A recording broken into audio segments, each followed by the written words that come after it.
studying in my master's class goes completely against this. But it's so interesting because I was listening to a one of the naturalists who is actually alive right now, and he's a huge evolutionist, and he was talking about how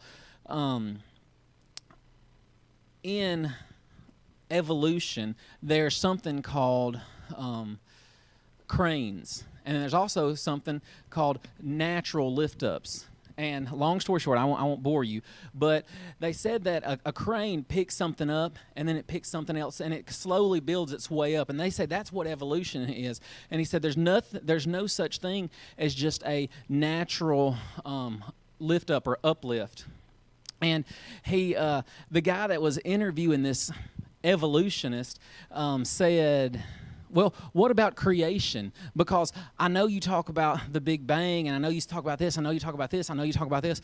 And then he started saying, well, even at creation, you see a scaffolding process where it just started building. And I don't think he did justice creation, because we see in the beginning there was only God. And I mean, natural philosophy backs up that there was only God. One of the major rules, that there cannot be something to come out of nothing. So it's such a fallacy in the argument of evolutionists, because if God created through the Big Bang, that's fine maybe when he said let there be light, but something had to set that light in motion, or something had to set in motion this thing called life. And it's just so interesting to see the approach that this video is taking, and I just love watching it. I love seeing biblical history and see the evidence of biblical history in natural history. So I'm really excited to watch it again tonight. So with that said, I guess we can go ahead and get started. Mr. Jamie, would you like to open us up in a word of prayer, and then we will worship the Lord through song? Our most gracious Heavenly Father, we come to you again tonight, Lord. We're so thankful to be back in your house tonight, Lord. Thank you for the opportunity to worship. Lord, I'm thankful that we can come together, Lord, sing praises to your name, Lord, also hear your word. Lord, I'm thankful that you've left evidence for us to show your handiwork. And I'm so thankful for that, Lord. I'm thankful that we have the opportunity to look at these things and provide a greater witness to those as we go out in the world. Lord, I pray that you just fill us with what you would have us to have out of it. Meet with us here tonight. Lord, may you be lifted up, honor, glorified in everything that's done. We ask you in your name. Amen. Would you stand with us as we sing?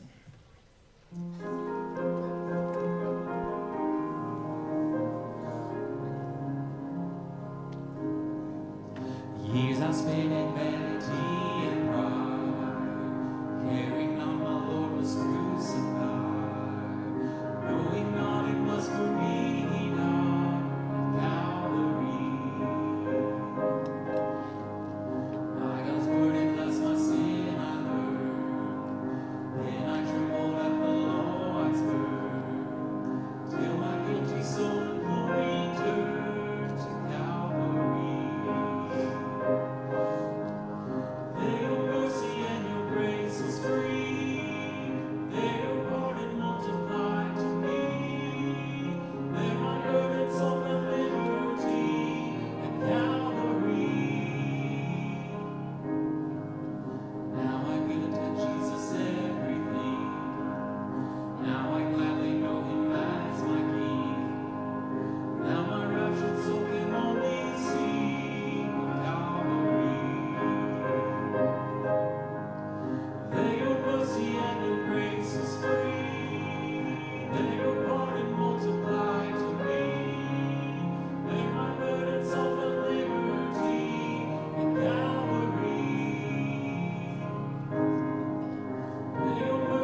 Jesus loves us. Y'all want to tell everybody else about it? Well, y'all come up here and let's sing. Let's stay with the singing. Chance. You come on. All right. Y'all ready?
Watch the third portion of our video.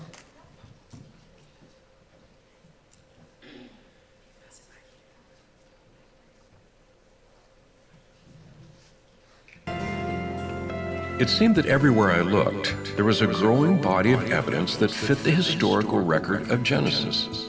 It wasn't just one thing, it was many things pointing in the same direction.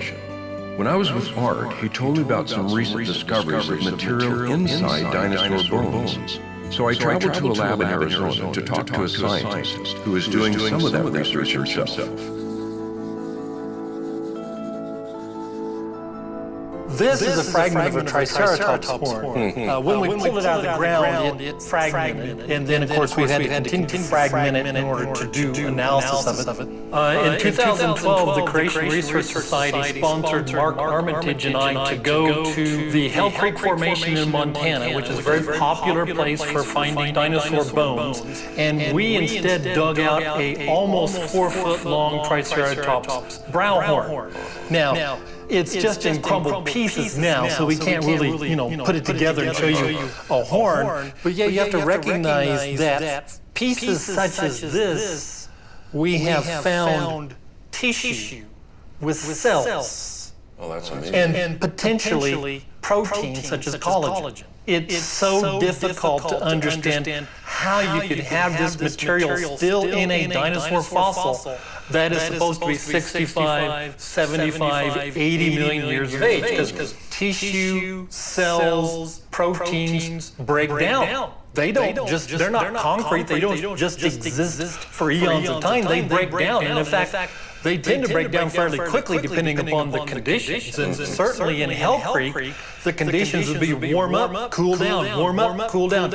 And any biochemist can tell you that is the fastest way to destroy material. It's difficult enough to envision it surviving for 4,000 or 5,000 years, but 60 million years, 70 million years, see, that really becomes very difficult to make any kind of biochemical basis for how it could survive. Okay, so once you find a sample like this, what do you do next? So what we do is we soak the fossil material in a solution called EDTA.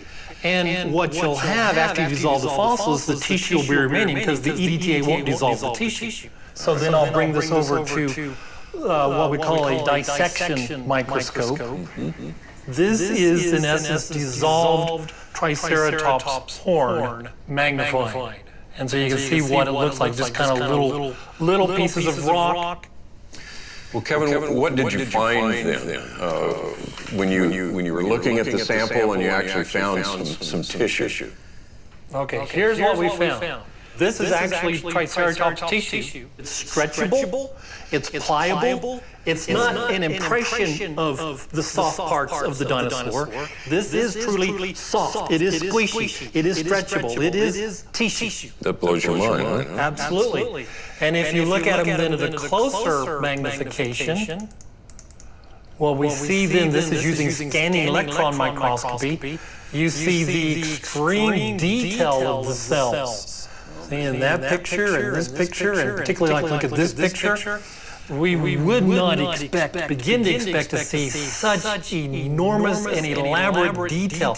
I mean, these structures are incredibly small. You know, this is our 20 micron bar here. See how small these structures are, still intact. It would take very little to break those. So at best, you would expect that all that would have broken off and been long gone. So that has to have shaken up the scientific community. What's been the response of all of this? The initial response, when Dr. Schweitzer first published her work, which is what became very popularized in 2005, it generated a lot of response. And so initially some of the reaction was rejection. Oh, it's contamination. You know, that's not really dinosaur, and it's bacteria, because bacteria can look kind of strange sometimes. So you had a lot of proposals of what it could be. And to her credit, Dr. Schweitzer did more work. They began to find protein. You break open some of these cells. You look at the matrix these cells are attached to, and they're protein. Okay, so once that is understood, Yes. then what happens? Now this is shaking it up, I guess. That becomes part of the controversy, because clearly you're now faced with how could you explain the survival of this, the pristine survival of this, not only for so long, but in very unpristine conditions. And so then the controversy has been, how do you explain it? And if you read some of the literature, there's almost like desperation of it, because they recognized what the implications of this could be. Now, some people would claim, well, it means nothing because we know how old they are, and therefore it just means it survives somehow, big deal. But how do you know how old they are? Well, you use methods, supposed methods of dating. Well, this is a method of dating. The tissue itself can't be discounted as part of the method of dating. So why do you say that doesn't count, but this does count? Well, it's all the paradigm drives your conclusions. The paradigm is it has to be old. Therefore, methods that give us an old fossil are what we choose. Something that doesn't give us an old fossil, like tissue,